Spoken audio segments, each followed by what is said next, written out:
बिस्मिल्लाहिर्रहमानिर्रहीम। अस्सलाम वालेकुम नाज़रीन, PNP न्यूज़ HD के साथ मैं हूं हाफिज़ इरफान खटाना और इस वक्त मैं मौजूद हूं कौमी असम्बली के बाहर। जैसा कि आज कौमी असम्बली के अंदर मेंबर कौमी असम्बली और सेनेटर का जो है वो इजलास होने जा रहा है, और जैसा कि इस वक्त पाकिस्तान के अंदर पाकिस्तान तहरीक इंसाफ के चेयरमैन इमरान खान ने 25 मई को लॉन्ग मार्च का जो है वो ऐलान किया है, इस हवाले से हम बात करेंगे। यहाँ पे मौजूद सेनेटर्स थे और मेंबर कौमी असम्बली से किस हवाले से वो क्या कहते हैं, क्या हुकूमत चली जाएगी और लॉन्ग मार्च से जो है वो जो मौजूदा हुकूमत है उसको किस तरह का दबाव का जो है वो सामना करना पड़ेगा, इस हवाले से हम उनसे बात करते हैं।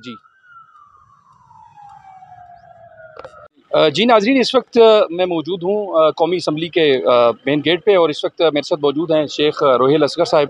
हम उनसे बात करते हैं कि इस वक्त जो है पाकिस्तान तहरीक इंसाफ जो है वो रोडों पे आ चुकी है, और उनका ये कहना है कि इस वक्त जो मौजूदा हुकूमत है उसने आम आदमी का जीना मुश्किल कर दिया है। इसमें क्या हकीकत है? हम सर आप क्या कहेंगे? आसान होता है ना इल्ज़ाम लगाना। अब एक महीने में क्या मुश्किलात पैदा करनी है? एक महीने में तो आप कुछ थोड़ी बहुत मुश्किलात की आसानी पैदा कर सकें, और इंशाल्लाह मैं पूरी उम्मीद हूँ कि हुकूमत अपना काम करेगी। धरनों से क्या लेना देना, करते रहे, पहले भी किए थे उन्होंने। सर वो कह रहे हैं कि हुकूमत इस वक्त जो है बौखलाहट का शिकार हो चुकी है, वो जाने वाली है, इसमें क्या सदाकत है? कहने में क्या हर्ज है? आप अगर ये बक नहीं करेंगे तो आप सुनेगा कौन? कोई सुनेगा आपकी बात?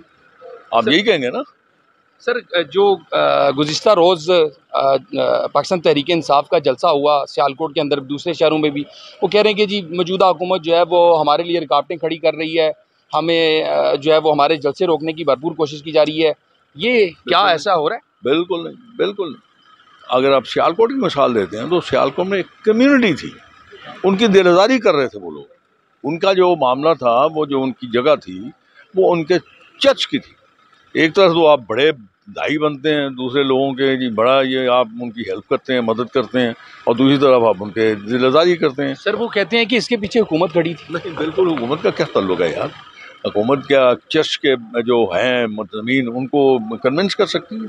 अच्छा सर, मैं आपसे ये भी जानना चाहूँगा कि क्या आप समझते हैं कि कब तक आवाम जो है उसको रिलीफ मिलेगा ये महंगाई से, ये लोड शेडिंग का सिलसिला कब तक ये मुमकिन है? हो जाएगा ये इंशाल्लाह। आप देखते रहें, कोई ना कोई इसका हल तो निकालेंगे ना, हुकूमत निकालेगी इसका हल। अच्छा सर, आखिर देखिए मैं आपको गुजारिश करूं, आप ये समझने की कोशिश करें कि हुकूमत जब आती है उसकी एक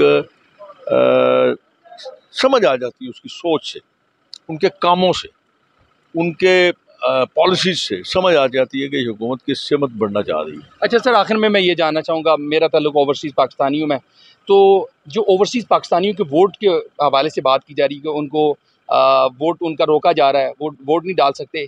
सर क्या ऐसा क्या? नहीं, बिल्कुल नहीं है, ऐसा बिल्कुल नहीं है। देखिए आप इसको ज़रा बाइफरकेट करें। दो किस्म के ओवरसीज़ पाकिस्तानी, एक वो है जो दर हकीकत पाकिस्तान की खिदमत कर रहे हैं, जो धूप में, गर्मी में, बारिश में, सख्त मौसम में पाकिस्तान के लिए ज़रा मादा कमा के वापस भेजते हैं। एक तो वो है, वो हमारे सर आँखों पर, मैंने असेंबली के फोरम पे भी ये बात की थी।